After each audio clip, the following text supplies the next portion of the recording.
at our table somebody who's probably produced more collaborations, two people who produce more collaborations. I mean, and they have a record for it with Pharrell and Shay from N.E.R.D. and the Neptunes. I want to ask you guys something too, you know, because that's what we're here for, Smirnoff. First of all, how does Smirnoff approach you, and what is the collaboration that you guys actually are doing? Shay, I throw that at you.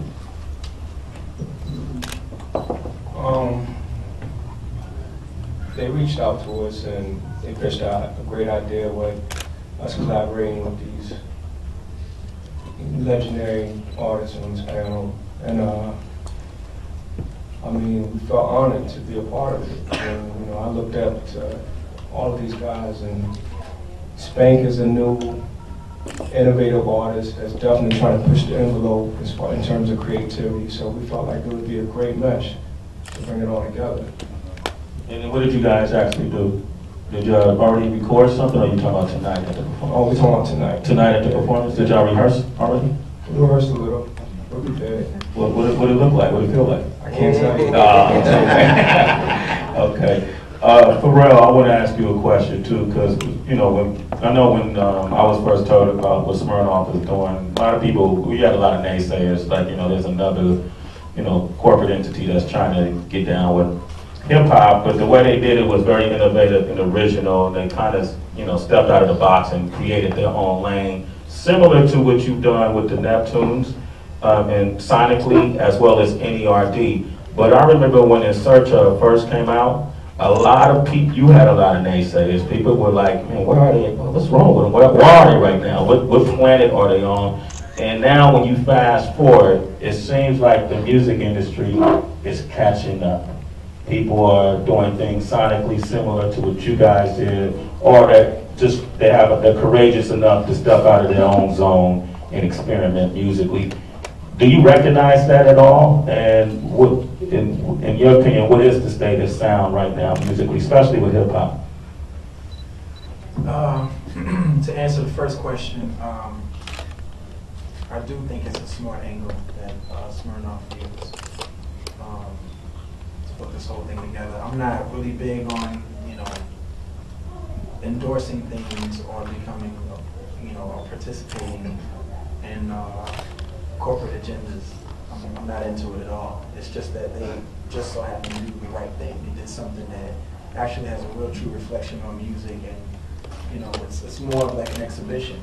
And that's what I'm into. I like it when the corporations get involved in something that that actually could inspire some sort of art form. I mean, there's checks everywhere, thank God. But you know, doing what I do, I have to be selective. I got to make sure that, like, when I do something, that like the DNA of it is the right thing. It agrees with who I am as a person, and aligns, is parallel to my purpose. I mean, I know that sounds like, you know, I know like a certain, everybody does. They get to a certain point in their career where they start like thinking about things. You start doing yoga and shit. You know, I don't, but I really mean what I'm saying. And a lot of times you'll see, like, I think Nas has, like, I'm gonna go out on a limb here, but I think he has like a reputation for turning down a lot of stuff. And like most people, they look at it and they go, yo, you know, he never wants to do anything. But really what it is, it's not aligned and consistent with who he is as a person.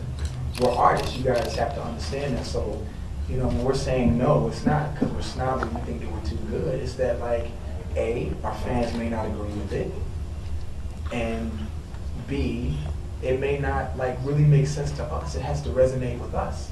So I didn't do this because, you know, because of the money. The money is like the third thing on the list. Does it agree with who I am as a person? Is it going to do something for the world? Yes. Okay. Cool. Okay. Now, how much are we talking about? That's kind of like how it works. So I got involved because it was real, and again, I'm really funny about, like, you know, wine and spirits companies, about, you know, and how they kind of like, you know, they approach things. So it was only one real way to do it with me, and that was to get it right.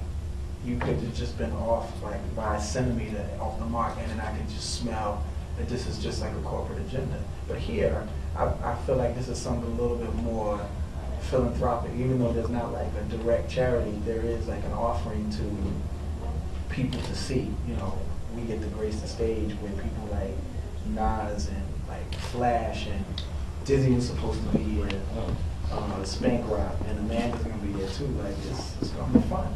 It's gonna be fun for us because this music we're doing what we love to do, and the collaboration just makes it all more better.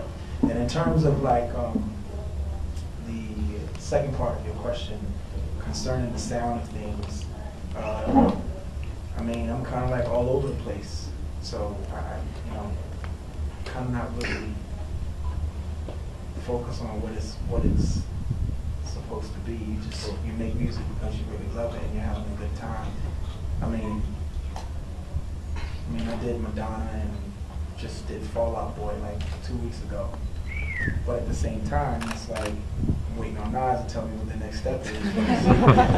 Because we either gonna do a remix or we're gonna do a new record, or you know, it's just different things. I like doing different things. I'm happy and I feel very fortunate and blessed to be able to do what I love to do and do an array of versions of it and not just be pigeonholed into having to do a beat and you know and feeling like I am doomed to always have to turn the 808 up.